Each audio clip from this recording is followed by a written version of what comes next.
first attraction to open in 1930 is the splendid Royal Myle. Come and ride the world-famous Royal Railway, take a dip in the swimming pool, play a spot of tennis, or ride some thrilling rides. This is truly a great day out. There's just one problem. Bruv, it ain't built yet.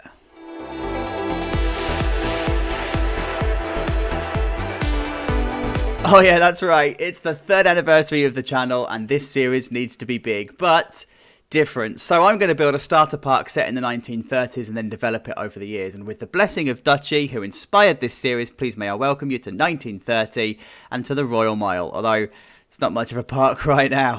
So this isn't my first rodeo doing a starter park. Some of them are already on the workshop, and my most famous is Vista View, that was used by Delayed Designer in one of her series earlier on in the Planet Coaster journey. So as always, I'm planning out the park. We've got a load of blueprints. There's not much to look at the moment. We've got a host of toilets, a main cafe or a shop. These up here are tennis courts, a load of shop stuff for blueprints. Of course, it's 1930s. There's going to be a ballroom. That's all the thing. We've got some engine sheds and some signal boxes. These are going to be like seating areas for going around the lake. I want some kind of a lakeside cafe or whatever going in here. Green Acre had a Lido. We should probably pay tribute to the Lido. So there's the Lido there, and of course a cafe that goes with it. This is it's a bit small, but it's a boating lake. I'm not precious with scale on these, by the way. I think the scale is going to be way out. I just need to put placeholders and stuff down so I know roughly where things are going to go. And of course, we've got a host of rides. Now, I'm not going to be precious about when these rides actually existed. As long as it was around 1930, I'll take it. I'm not going to be purist with dates of actual launches of rides and stuff. And then, of course, there's our train. So this isn't much to look at right now. I think I should probably get to work.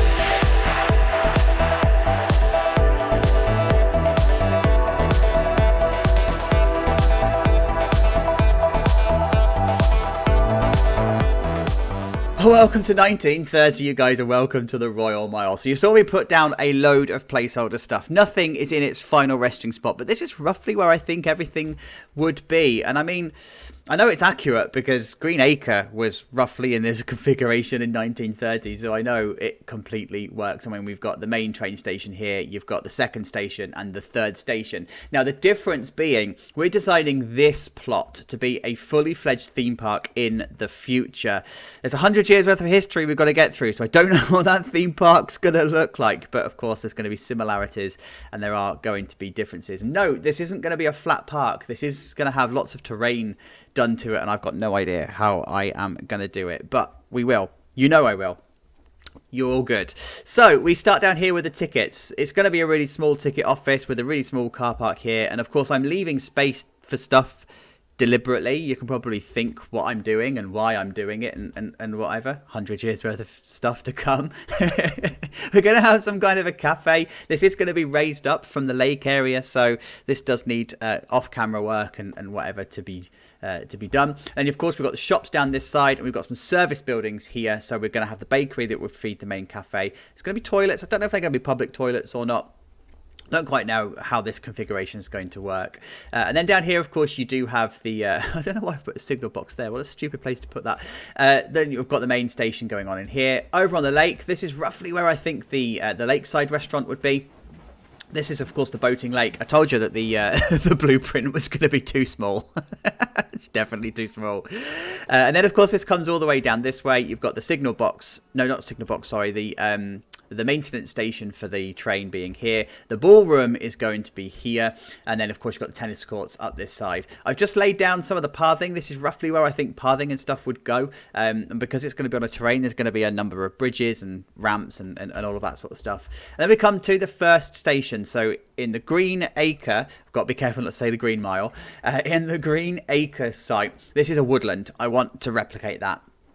So you've got a playground that will be here, and then you've got a couple of rides that are scattered around. There will be some kind of restaurant, but I don't know what's going to be here yet. And then of course you've got some toilets, and I don't know what this configuration is actually going to look like.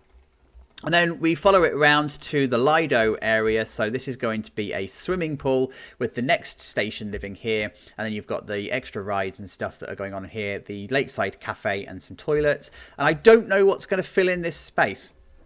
I haven't quite decided. I haven't quite decided. I've got loads of different ideas, but I don't know what they're going to be. And then they're going to come around this way, and it's going to enter into a bridge. And I don't know if I want the lake to be bigger, you know. This is why this is here, because this is like my original thought process of how the lake was going to go. But anyway, it's going to be a bridge that's going to then lead back to the main station, and of course the path is going to follow. It's going to follow that track as well. So this is where the Royal Mile is currently sitting, and yeah, there's a lot of work that I need to do. I don't think I'm going to get all of this done in the first episode. This is going to be a bit of a part one mini series of a much larger series. So I'd better jump off camera and do some work. I will see you in a minute.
Guys, can we go ahead and address the elephant in the room, please? I've been calling the Leeds Park Green Acre. It's not. It's Golden Acre.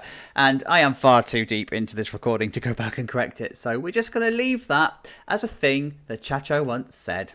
It's all good. But look, we've got ourselves terrain. And guys, I love how this is turning out. Like already, this is a mess, right? You're not going to be looking at this thinking, oh, Chacho, this is some of your best work. But hey, I am digging this terrain movement, and you saw me use these 6-meter high markers, right? And that's because I wanted it to be a little bit of a rolling hill. I didn't want there to be this massive terrain change between the lake and the top of the hill. I mean, I did that in Vista View, and I ruined the scenario, if I'm honest. It was too much too soon. So I've learned from my mistake, and I'm making this a nice little slope. And you also saw me using the flatten paintbrush tool as well, technique to get the hills. I talk about that in the terrain tutorial that I did, so I'll put a link to that so you can go and see it. But I did that so you get better hills. Like, you don't want perfectly sculpted hills, you want these really rough edged type hills, especially when you're looking for the foresty type stuff. And using the in-game tools for the raise and lower terrain, it's just a bit crap. So I like to do it the flat way. And also the ballroom, I wanted that to cut into the side of the hill. So of course I'm going to come along and I'm going to touch up all of the terrain and stuff as we start building the park. This is by no means set in stone, but there's just stuff that I wanted to do. Now of course we've got a lot of pathing that's been put in, so we now have a fully circular path. There we go. It is a complete circuit, and we've got space here for stuff. And I've just gone along and made all of the rides work too. So you saw me put all of these in. These are all placeholder stuff. I'm just making them work. I'm just making like guests walk around the park, the train have a purpose, and all of that sort of stuff. So don't get wedded to the idea of how this looks at the moment, guys. It's just, it is what it is. Oh, that's popular. Good old 1930s. I love their thrill rides. But I'm going to focus my attentions now on this area down here. This is going to be this episode. I want to get the cafe done. I want to get the train station done. Maybe get the boat ride done, and possibly this bit down here. So let's real quickly talk about these. So I've put in the cafe. I've made these work. The food choices we're going to have to live with. Like, we don't have 1930s food, right? So, and we're dealing with a game that's designed for modern day. So just squint. But we've got ice cream. That would have been around in the 30s. Milkshakes, I think, would have been around in the 30s. Juice, definitely around in the 30s. And then sandwiches in here. And then down in this way with the other restaurant. Come on. There we go. We've got ourselves coffee and donuts. Now, these would be delicacies in the 1930s. These would be like special treats. They would be expensive. They would be imported, or at least the ingredients would be imported. And it would be like you'd come here for this. You wouldn't have donuts and coffee in your house in the 1930s. So this would be like a proper special treat. And I've just put this bit out here. I don't know. I'm not wedded to this shape and size and stuff. As you see, like, my original plan was a little bit smaller. So, yeah, whatever. And then we've got the carousel next to the water. I kind of like how that's positioned along here. And then you've got the ballroom bit. There's going to be some kind of like balcony and patio area outside here that interacts with the train line. And then, of course, you've got all the bridges and stuff going along here. So the pathing, I am not in any way, shape or form planning this for the future. We are going to need to adjust some of the pathing when it comes to the theme park of the future. But this is the 1930s park. It is a park, so guests would enter into here. This would be the car park, which I need to kit out and stuff. And then they would come down this way. This is like the railway bridge. They would come down to the bottom of the lake down this way, or they would come down this way past the railway station, get on the train, etc. Remember, the train is the star of the show of this 1930s park. So everything is centered around the three stations. This one here, what will be the Woodland station and the Parkland station. So that's what we're going for. That's what we're going for here. And of course, we've got our cafe at the top here. Right, so enough waffling from me, because this is still not an interesting build. Let's go and detail this area here. See you in a minute.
Alright then, you guys, let's go ahead and unpack everything that you've just seen, because all of that happened over 4 days. This is really hard. Like, building in the 1930s style in a game that's designed for modern day construction is really, really tough, but it's so much fun. I have learned so much about the 1930s. It is unreal. And I love how this area is coming together. This feels like a garden. It feels like it should be Planet Zoo. I'm not going to lie about this.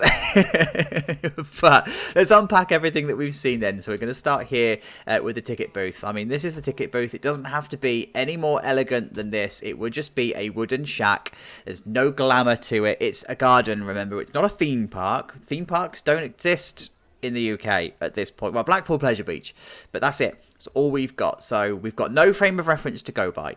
But we saw me swap out the fencing here. It was originally Don't Die fencing. Yes, that existed in the 1930s in some capacity, but actually I swapped it out for these iron fences for reasons that you'll see in future episodes. But I kind of thought actually it's a bit closer to reality to have cast iron fences rather than the Don't Die mesh fences. So, and the one thing I'm learning, by the way, about the 1930s is that it's not as primitive as you might think. Like, steel existed, it had done since the 1900s, and iron beams existed, and Art Deco style, you know, like that whole modernist Art Deco style was starting to be a thing in the 1930s. So, you know, construction was quite sophisticated. So what I'm going for here is a patio area. There's going to be umbrellas and all sorts of stuff going on in here, so we're all we're all good to go. Umbrellas existed in the 1930s, guys. We're good. Inside here, oh wow, some of the images that I've seen, there are no images of how Golden Acre looked inside the cafe, not that I can find, so I'm improvising a lot in here. And what I've done is I've taken some cues from some of the 1930s restaurants from New York. This is all this room would be. Maybe a piano that would sit in the middle, which I need to put in, or some kind of a stage or some kind of something, right? But this is it. Like, modern day, we are so spoiled in the modern day, it's unreal. But what I've done is I've pulled together these little booths. Again, there's like an ice cream shack from the 30s in California that I saw that these booths existed, right? So it just feels right. And this is what I mean when it's the start of that Art Deco, start of the almost 1950s diner vibe. So the 1950s diner vibe fed on from the Art Deco movement. So that's what we're going for in here. But we've also got influences of like Wild West and stuff going on. So I know these menus are not right. They're not the right foods, but hey, they're the only menus that we've got, and they would be handwritten chalkboard menus, right? So we're just gonna go with it. I definitely over designed this building. This was way bigger than it needed to be, so I've just scaled it back slightly. And then the roof is going to be weird because the roof in the real life counterpart is huge, so I think we're gonna copy that. Over here would be the kitchens, but guys, we don't have any 1930s kitchen stuff even remotely on the workshop, so I think I might just need to put a roof on this and call it done. Oh, what's going on in here, you guys? Are you having a party in the toilets? Come on, people get arrested for that. I don't know what's going on here. Anyway, so they need cleaning. Oh, they need cleaning, that's right. So what I've done in here, again, is this whole Art Deco movement. I have made my own flooring, and this is intentionally janky. Yeah, some of you may look at it and go, you've just made no effort with this whatsoever. But actually, this is intentional. The idea being that it's like grout and it's just been slapped down and whatever. And then the tiles being in the blue, that would be a thing. So yeah, that's a thing. And then the stalls I've just made out of Desk B. I wanted to have something different. And of course, we may come back through the years and update all of this. So I don't want to be making too much effort with any of this build stuff that we're just going to tear apart in future episodes. It feels like such a shame. This, oh my god, this turned out so well. The signal box, like, you're going to, again, you might look at it and go, no, this is really primitive and this is really simple, but this is all it needs to be. And like the railway signal, I've made it as close as I can to a semaphore signal. It's, you know, it is what it is. And then inside here, these hydro, your beams are perfect. Like, this is just, yes, I love it. It's an actual signal box inside. And then I just cluttered it out with like railway paraphernalia and stuff. Needs to do final touches and whatever, but it is what it is. These telegraph poles I just pulled together. It felt like it was a railway. It's 1930s. They would have telegraph poles. They wouldn't be digging them into ground yet. So yeah, that's all good. And then the station, simple. It doesn't need covers. It doesn't need anything elaborate. It doesn't need anything like that. And safety is not a thing yet. Well, it is, but not as we know it. So chill out, you guys. The fact there's gaps in the fences and the fact that fences aren't very high and there's all sorts of acceptable areas, it's fine. It's the 1930s. It was fine back then. But yeah, this is as simple as it needs to be. Of course, you saw me do all of the path covers and stuff. I need to come back in and do all of that and put the bins and benches and whatever in. That's all coming up. This bridge, I researched what the actual bridge in Golden Acre looked like, and this is kind of it. It's this whole wrought iron. Is that what it's called? Wrought iron. pillars and beams and barriers and stuff. So that's what I've copied across here. And then these are like modern inverted commas for 1930 modern techniques of supporting structures. So fascinating, honestly, guys. Research stuff. It really is quite fascinating with what you can find. This then came together over the span of a couple of days. I had a couple of ideas. This was originally just going to be foliage and whatever, but actually I decided that I wanted to put a pathway through it. So that's what I did. I am obsessed with these temple walls. I've only just found them. We're going to spam them as much as we possibly can because look at them. They look so good as like key walls. Love it. Love it, love it, love it. Then, of course, you saw me pull together this little seating area. This is the seating area that I wanted to spam around the entirety of the lake. And then I'm just putting some benches and stuff in here. And again, maybe they'll survive. Maybe they won't. Maybe they'll become a thing in the future. Who knows? The station for the boat ride, again, doesn't need to be any more than this. It's just simple and whatever. We'll come along throughout the years and start adding to it and touching it up and decorating it and whatever. But this is 1930 and this is all it needs. Plus as well, it's a starter park. You guys need to do something, right? The merry-go-round has had a little bit of love. I'm not going to put an outer perimeter queue line fence on this one because that's not what they would do. They would just queue up outside the entrance and, you know, we're civilized in the 1930s. We're good to go. And then we've got this over here. So in the Golden Acre park, this is like a music house, and so there'd be bands and stuff that would play in here, and it would ring out across the lake and whatever. But in this little iteration of ours, it's actually a food hall. So this, as you know, is where the donuts and coffee are. So again, it doesn't need to be any more than this. And this is kind of in the time before we had barriers and fences to allow you to get right up to the water. So we're actually going to have foliage and plants and stuff along here just to sort of keep people out of the water. And yes, Hyde Park has something very similar. So it's a thing. It's an actual thing that exists. So guys, this is coming together really nicely. And I've got a bit of touching up work to do. So I'll see you in a minute.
I'll tell you what, you guys, I need to call it there because I am running out of time, and this does need to go out in time for the 3rd anniversary celebrations. But I absolutely love the direction that this is taking. It's not impossible to do 1930s charm, you know. I mean, it's all about just having a big bloody building with an ugly roof.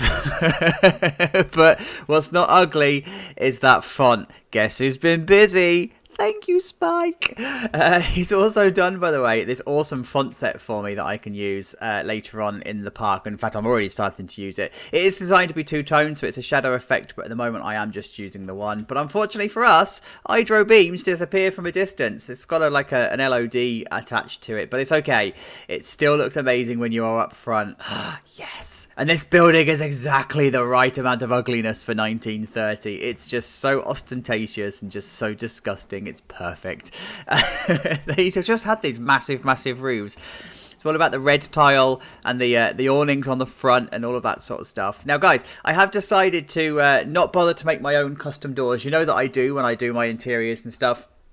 Partly for the reason that a lot of this build, I'm not going to make an effort to go all out on things that actually might be deleted later on in the series. You know, I don't want to spend hours doing something that's going to get rejected later on. So that's going to be the main focus, the main theme of this, right? When we come in here, lots of touching up done in here, lots of decorating, lots of kitting out. It is a room of seats. That's all it is. It doesn't need to be any more than this. But what I have done is I've tidied up all of the walls. I tidied up all of the seats. I've given it some kind of like life and personality. Put the piano in, so that's all going. And now it's looking really good. It's looking 1930s.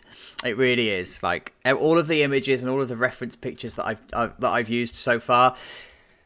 This is, although they're black and white, this is exactly what I imagined this to be. So yes, and then we come down to this side. So this is where all the foliage and stuff has really made this come to life. And it's what surprised me. It's Golden Acre is really scraggy. Like it's not untidy, it's not messy, but it's just not groomed. So that's what I'm going for in this area here. I've never used the autumnal trees before, but oh my god, they just bring colour to something where you don't need flowers. Yes, yes, I'm all for it. So what I'm going for here is a bit of like rough shrubbery, a bit of like I don't want to say scruffiness because it's the wrong word to use, but it's scruffy, but it's well kept scruffy. But also I'm intersecting this with a lot of blank space. I think it's the right word, like negative space. There would be lots of lawns and stuff going on in here. Now, this is difficult to do in Planet Coaster because even with the like terrain paint and stuff, it still looks very flat. And it wouldn't be this flat. It would be very well kept, but whatever. We'll go with it. Like, we'll stick with it. I don't mind. And then the train station comes to life when you put all of the proper pathing and stuff down.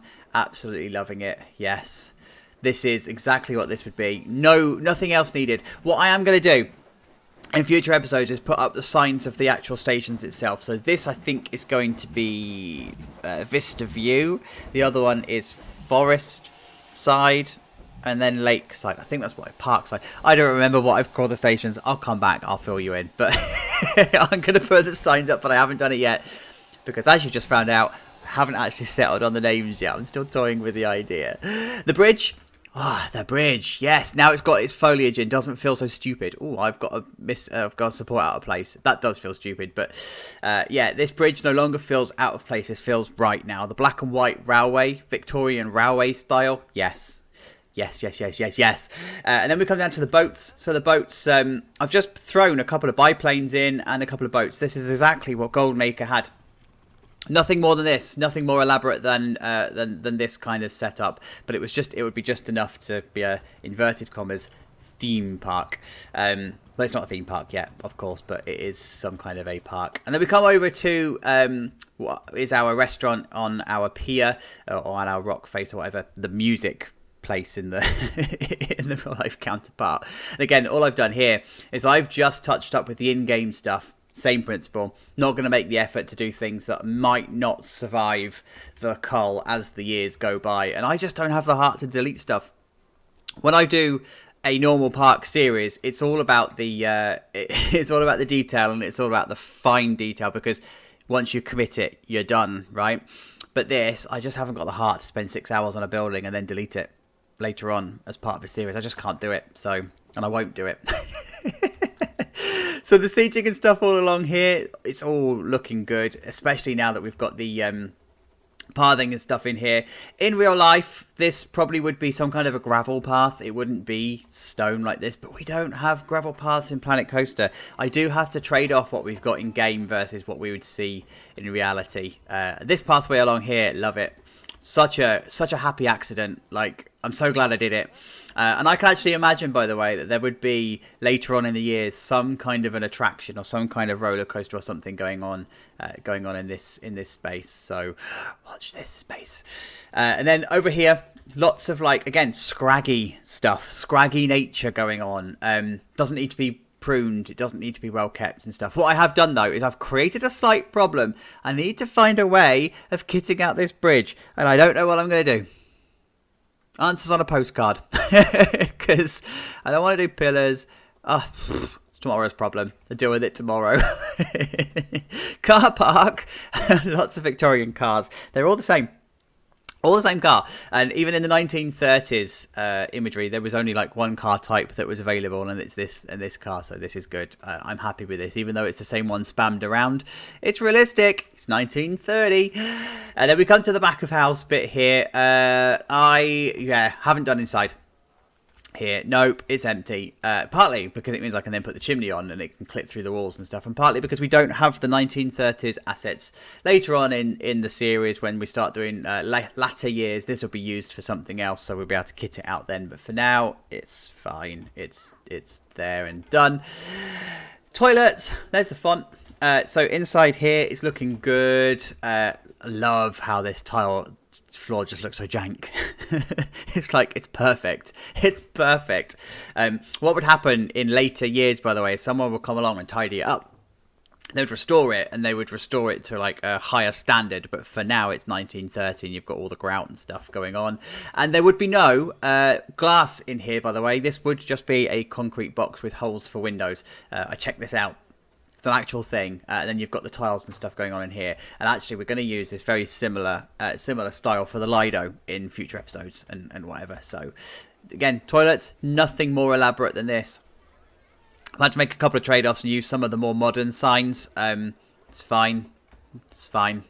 The guttering along the outside and stuff, love it. Like, yes, I forget that this diagonal guttering exists everywhere. Yeah. And then, of course, you've got the telephone wire that's coming across here. And I found out, by the way, that they would literally attach this to whatever part of the roof they could possibly find. So, yes, loving it. Loving it, loving it, loving it. Guys, this is, it's good. It's really, really good. So thank you for getting to the end of the episode. Let me know what you think about the new format, by the way. Do you like it? Best way to tell me is by leaving a comment, leaving a like. And if you haven't subscribed, please do, because this is going to be one awesome series. I can feel it brewing. This is our focus for next week. We need to do the ballroom. We need to do the engine shed. We need to gear out all of this bridge and stuff. I kind of wanted to get these bridges done this episode, but no time. So get the bridges done. The tennis courts. And maybe some of this up here. So yeah, you don't want to miss it. Thank you so much, you guys. Have a good week. I'll see you later. Take care. Bye.